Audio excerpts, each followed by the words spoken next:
Hello everybody, welcome to another Trusteft Retro Weekend video. This time we have Battlehawks 1942 for the Atari ST. The game was also released for the Amiga and DOS around the same time in 1988-1989. The ST version came on 2 floppy disks, and it required a separate disk for saving the career of the player. Since the disks were single-sided, Lucasfilm was nice enough to allow you to copy both of the disks on a double-sided disk if your system supported them, with a double-sided floppy drive, such as the SF314F. No, SF314. This way, you would be able to eliminate most disk swapping, and I say most because you will still have the carrier disk. And yes, that is according to the manual, not an excuse to copy the game.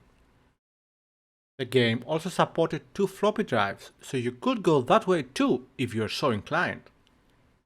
Surprisingly enough for this early in the life of the ST, if your ST had a hard disk drive, you could install the game there and run it at speeds you wouldn't believe possible for 1989.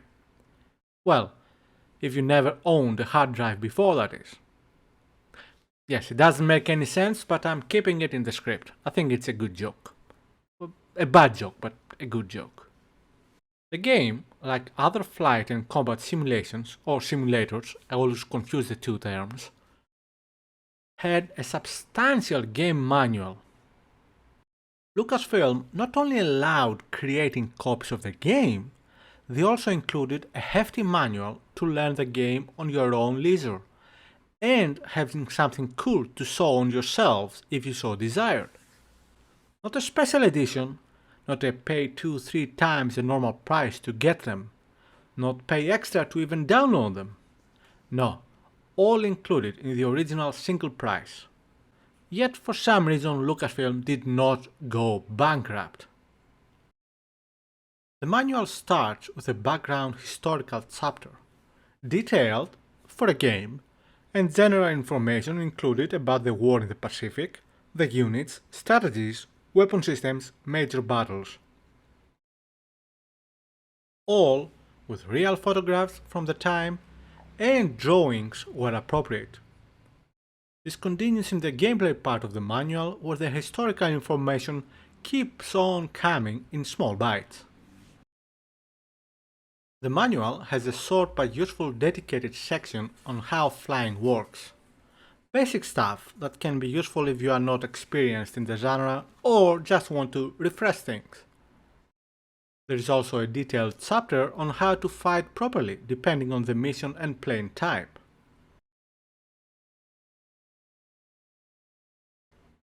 The detailed information does not stop there. The manual has plenty of that for all available aircrafts in the game, including some history and specifications for each model, including weapon systems, guns, cannons, bombs, and torpedoes available to the player. If you want some info on the warships available for attacking or defending the game, that info is available too. It's not an encyclopedia, but it will certainly whet your appetite. Anything from aircraft carriers to destroyers.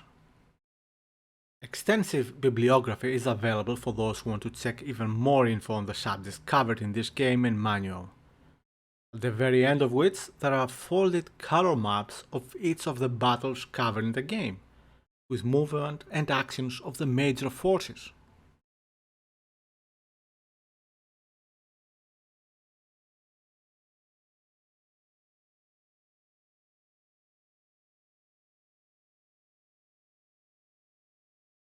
The carrier disk, called Service Record Disk, should first be formatted, and then when in game, use the Prepare Disk option from the main menu.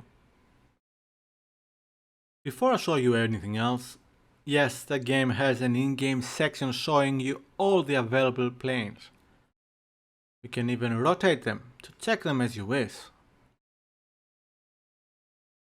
I have to also mention one quite important piece of information which still confuses me after all these years.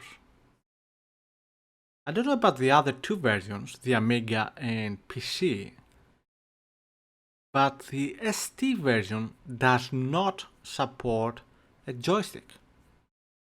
A flight simulator which does not support a joystick. Now, if you think that perhaps the game only supports mouse, as the game does support mouse, and actually suggests it is the better option, because of the analog control you can have with the mouse, you will be half right. You see, the game supports digital controls in terms of keyboard. And I don't mean just for the shortcuts for various controls of the aircraft, but also for the actual movement of the plane. And of course the keyboard is a digital controller. So why does the game support a keyboard and not a joystick? I have no idea. Also, I don't know if it is the same thing with the Amiga and even the PC versions. Strange. You can play training missions, which is highly advisable. While there are settings to make the game very easy, it still requires getting to know how it works to do well. The results of your training missions do not stay on record, so don't worry too much about that.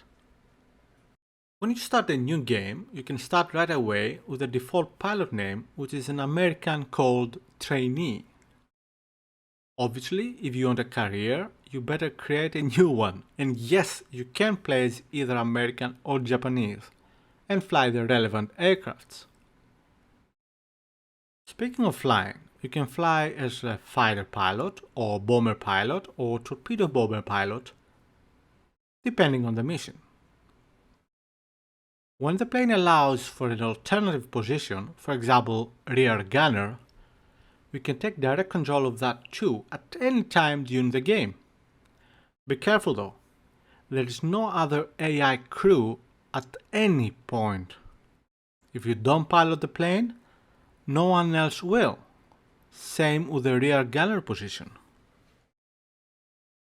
You can play active duty missions. Here, what you do in a mission counts, stays on your record, no matter how good or bad your performance is. You have 4 main battles to choose from: the Battle of the Coral Sea, the Battle of Midway, the Battle of Eastern Solomons, and the Battle of the Santa Cruz Islands. For each of these battles, which you can think of them as campaigns in other games, there are several missions which you can fly in any order you like. But to properly complete a battle, you have to play all the missions. You can play each of these battles and their missions on either side of the battle, allowing for even more variety. With 4 missions for each battle, times 2, we have a total of 24 historical or semi-historical missions to play. Not bad for 1988. After you pick a specific mission, you have the option to change settings for it, but any changes to it will invalidate it for the records. You have options to change fuel, standard or unlimited, plane damage levels, standard or invisible. Starting attitude, enemy skill level are also available to change as you wish. The control of the aircraft is quite advanced, all things considered, with details including not just the basic controls of a plane of the time, but also details not found in every flying game, at least of the 1980s. For example, air brakes for your American dive bomber, the use of flaps to help you control your aircraft at lower speed and altitude, like when you are piloting a slow-moving, low-flying torpedo bomber. Even landing gears are counted in the flight model, even though actual landing and taking off the aircraft carriers is not part of the game.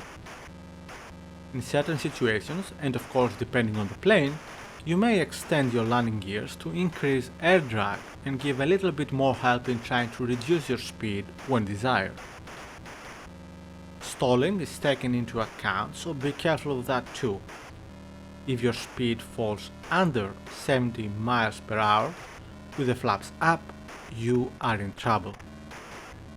To help you with flying, there are indicators in the cockpit: speed, RPM, climb, dive, camera recording, banking, pitch,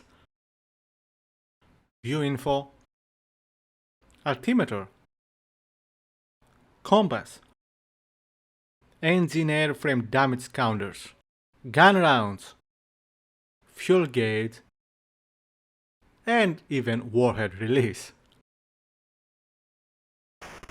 One thing to know, which is quite advanced for its time, in say defending missions.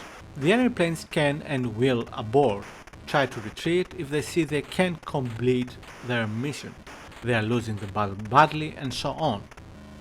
Not every battle is to the destruction of every vehicle, though nothing is stopping you trying to go after them as they are retreating. I know I did that many times when I used to play the game. If you did really well, you might even get a medal or a promotion. Of course, since there is no such thing as friendly fire, be careful, or you might find yourself in trouble too. In total, there are 7 American and 1 Japanese medals to be potentially earned by the player, not including campaign medals, which are earned for a successful completion of a battle.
When your mission objectives are over, you may press Q to end the mission.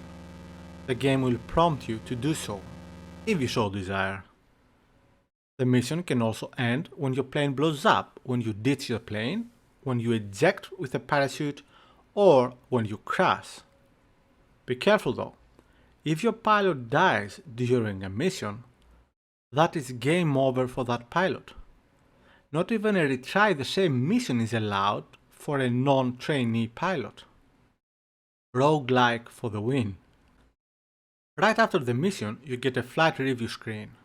There you can see the results of the mission you just took part in, with relevant scores, hits and overall mission success or failure. If you hit an enemy ship with a bomb or torpedo and it sinks later from hits from other planes, you still get recognition for the sinking. Also, if you do 51% damage or more to an enemy aircraft, which later is shot down, you get credit for the kill. The game is far from perfect. It has one major flaw which affects it a lot, not just now, but even when it was brand new. The frame rate is atrocious. When you have more than a couple of planes fighting, even more so if there are ships AA firing, the frame rate drops to a single digit per couple of seconds. Thankfully, it didn't do so in the footage captured here, but trust me, there are times when the game feels like a slideshow. And that is the problem. It not only looks slow, it feels slow. With frame rate, sound and controls dropping to a crawl. It was painfully obvious in the 80s, and it doesn't feel much better today. It doesn't kill the game, especially if you are used to slow 3D games of the time, but it doesn't help either. Having said that, the game, as far as I'm concerned, is as close to being a masterpiece without becoming one as possible. If the frame rate was better, and if there was a dynamic fantasy campaign where the result of each mission mattered to the next mission, the game could reach that top place. If. It doesn't change that, for me at least, it is one of the best games of its generation, especially if you are interested in flight simulators. I give it 4 joysticks out of 5. Oh wait, 4 mice out of 5. Thank you very much for watching. Bye bye.